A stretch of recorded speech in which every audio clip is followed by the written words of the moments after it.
Hello everyone. So today let's talk about programming language कि programming language क्या होती है एंड इसके क्या क्या कॉन्सेप्ट्स हैं। क्योंकि मैं प्रोग्रामिंग लैंग्वेज पे एक सीरीज स्टार्ट करने जा रहा हूँ, तो मैंने सोचा कि एक इंट्रोडक्शन वीडियो बना देता हूँ। ओके, सो जैसा कि हमें पता है कंप्यूटर्स को सिर्फ जीरो एंड वन समझ में आता है, राइट? कि उसके जो बेसिक अंडरस्टैंडिंग है कंप्यूटर की वो जीरो एंड वन पे वो चलता है, तो उसको उसके अलावा कुछ समझ में नहीं आता है। बट क्योंकि हम एज ए प्रोग्रामर या फिर कोडर जो भी ह्यूमंस है, अपन जीरो वन में इतने कॉम्प्लिकेटेड लॉजिक से इतने कॉम्प्लिकेटेड टास्क हम कंप्यूटर को नहीं दे सकते, क्योंकि कंप्यूटर का at the end of the goal क्या होता है कि उसे इनपुट चाहिए, उसे प्रोसेस करता है एंड आउटपुट में अपना रिटर्न करता है, राइट? ये काम कंप्यूटर का होता है। तो इसी प्रॉब्लम को सॉल्व करने के लिए जो कि स्मार्ट लोग थे, उन्होंने बनाई प्रोग्रामिंग लैंग्वेज कि ह्यूमन रीडेबल फॉर्म में, कि जो इंसानों के लिए आसान हो, बट हम उसमें कुछ इंस्ट्रक्शन या फिर जो भी इनपुट आप उन पे दे सके, हम बता सकें उस कंप्यूटर को कि अपनी ह्यूमन फॉर्म में, कि फॉर एग्जांपल कि डाटा के साथ ये करो या फलानी चीज़ ये करो, लिखो ऐसे वगैरह वगैरह।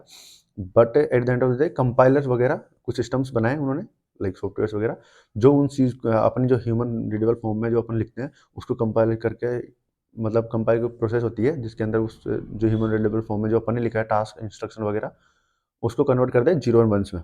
तो कंप्यूटर को उसकी बात समझ में आ गई और अपने लिए भी आसान हो गया, ताकि अपन उसे कॉम्प्लिकेटेड टास्क दे सके और अपन बड़े बड़े सॉफ्टवेयर बना सकते हैं, जो आज इंडस्ट्री में अपन चल रहे हैं, जो फेसबुक इंस्टाग्राम जो भी बड़े बड़े वेबसाइट्स वगैरह रनिंग हो रही है, ये सब हो पा रहा है क्योंकि अपने पास प्रोग्रामिंग लैंग्वेजेज है, और जो जिससे इंसानों के लिए आसान है, अपन लिख सकते हैं उसमें कोड वगैरह और कॉम्प्लिकेटेड टास्क दे सकते हैं, राइट?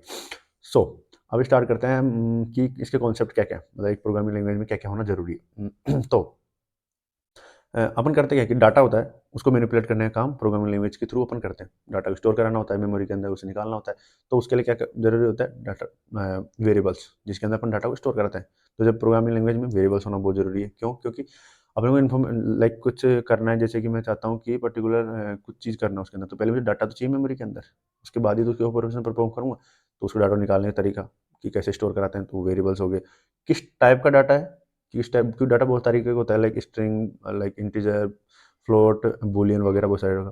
तो डाटा टाइप्स हो गए उसके लिए। अब आते हैं कंडीशनल, कि पर्टिकुलर कभी कभी क्या होता है कि अपने को इंस्ट्रक्शन इस तरह का देना होता है कि भाई अगर ये पर्टिकुलर चीज़ ट्रू है, कंडीशन ट्रू है, तो ये पर्टिकुलर कोड रन करो, अदरवाइज ये कोड रन करो। तो यहाँ पे इफ एल्स कंडीशन आ गया उसके लिए।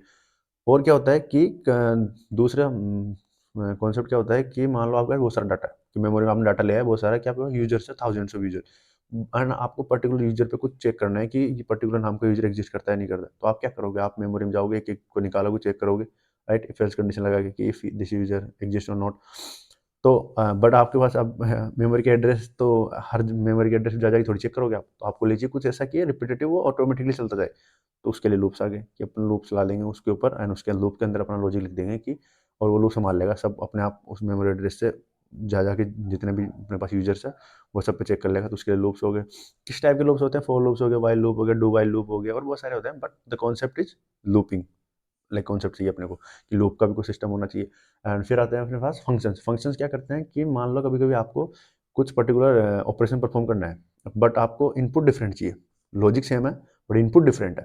तो उसके लिए फंक्शन लिख दिया कि भाई रियूजेबल कोड, ताकि उस फंक्शन के अंदर अपने लॉजिक लिख दिया और अपन उस फंक्शन को इनपुट देंगे, वो लॉजिक उस पर परफॉर्म करेगा और उसका आउटपुट रिटर्न कर देगा। उसके लिए अपने पास फंक्शंस आ गए। एंड फिर आ गई ऑब्जेक्ट ओरिएंटेड प्रोग्रामिंग, जो कि मैंने पहले वीडियो बनाया था कि रीजन उसकी जरूरत थी, कि जो कि अपने डिस्कस करा अभी तक, ये प्रोग्रामिंग के थ्रू, कि अपन अच्छे से सॉफ्टवेयर बना सके, अच्छे से टास्क दे सके। और अब क्योंकि ये भी कोड लिखने का तरीका ह्यूमन रीडेबल फॉर्म में तो आ गया प्रोग्रामिंग लैंग्वेज की तरह से, बट ये भी कॉम्प्लिकेटेड बन जाता है जब अपन बहुत सारा कोड हो जाता है। तो इतने सारे वेरिएबल्स, इतने सारे इफ एल्स कंडीशंस, लूप्स वगैरह, फंक्शंस वगैरह, कि कौन सा किसके लिए है, तो उसको अच्छे से लिखने के लिए ऑब्जेक्ट ओरिएंटेड के कॉन्सेप्ट आ गए, जहाँ पे अपने पास आ जाते हैं क्लासेस, ऑब्जेक्ट्स, एनकैप्सुलेशन, इनहेरिटेंस और पॉलीमॉर्फिज्म, एब्स्ट्रैक्शंस, ऐसे बहुत सारे कॉन्सेप्ट अपने पास आ जाते हैं। तो वो हो गया। एंड बस आई थिंक और भी चीज़ें होंगी, I am sure, but you get the idea कि जो भी अपने को लाइक रियल लाइफ में एक, कि अपने को डाटा को मैनिपुलेट करने के लिए जो जो चीज़ें जरूरत है, वो प्रोग्रामिंग लाइक लैंग्वेज के अंदर इंट्रोड्यूस की गई थी। तो या दैट्स इट। एंड अभी मैं अगला वीडियोज आएंगे जो अपने प्रोग्रामिंग लैंग्वेज पे आएंगे। आई थिंक मैं पाइथन पढ़ाऊंगा, जहाँ पे अपन पूरा जाएंगे कि वेरिएबल्स तो बन गया, बट वो वेरिएबल मेमोरी में कैसे स्टोर हो रहा है, मेमोरी से वैल्यू कैसे निकाल रहे हैं, कैसे क्या कंपाइल हो रहा है, कैसे कोड रीड होता है, कैसे one by one, two by one by one, कैसे क्या सारी चीज़ें चलती है। मैं सारी चीज़ें समझाऊंगा, जिसमें अपन डेप्थ तक जाएंगे पूरा। फ्लो कैसे होता है, लॉजिक कैसे बनते हैं, क्योंकि इसमें फ्लो भी होता है, लाइक फ्लो चार्ट वगैरह सारी चीज़ें, कि मैं आपको बोल दूँ कि पर्टिकुलर, जैसे कि कैलकुलेटर का एग्जांपल लेते हैं कि कैलकुलेटर कैसे बनता है। उसमें 4 ऑपरेशन होते हैं, ऐड करना, डिलीट करना, sorry, negative and multiplication or like all the divide, right? Subtraction, sorry negative negative कर रहा हूँ, पर सब्ट्रैक्शन, राइट? तो ये चीज़ें होती है, तो अब ये करना अपने को ही करना है, तो अब करेंगे कैसे, डाटा को कैसे लेंगे, उस पर कैसे ऑपरेशन परफॉर्म करते हैं, ये सारी चीज़ें मैं स्टेप बाय स्टेप पूरा समझाऊंगा, जिसमें अपन इन डेप्थ भी जाएंगे कि कैसे मेमोरी लेवल तक कैसे स्टोर होता है, कैसे इस पर परफॉर्मेशन, सारी चीज़ें अपन प्रोग्रामिंग के थ्रू कैसे इसको इंस्ट्रक्शन दे रहे हैं और कैसे काम कर रहा है, राइट? तो या दैट्स इट फॉर टुडे।